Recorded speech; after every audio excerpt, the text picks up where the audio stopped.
Verily I say unto you, except a man be born again, he cannot see the kingdom of God.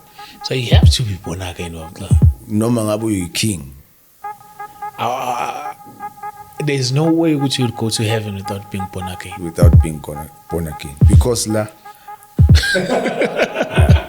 uloku fita lo. Inyama.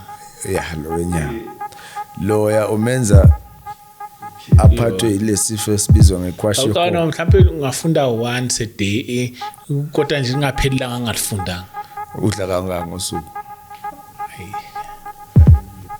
Kuthiwa abantu njengoba bengalifuni iBhayibheli bathi sarojwa ngalo ukuthi abantu abelungu bazothatha umhlaba, yabo. So ke izinto esenzeka namanje ngithi kukhona la ekusetshenziswa khona ama scriptures ukuthi abantu banikele. Kodwa sophila kanjani ngoba phela masingayifaki lento yabo. Uzophila kanjani? Hayi manje phela bazokwenza ukuthi eyitoro usuthenga ngesimongo.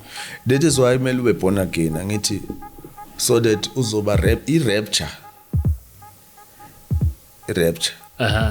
Yokuthi mase kufanele kwenziwe le mark ngenkani. Yeah. Uzobe ungasekho wena. Ewebe amnandi xa because bengidila phela ukuthi ngizohlala kanjani nangaye uma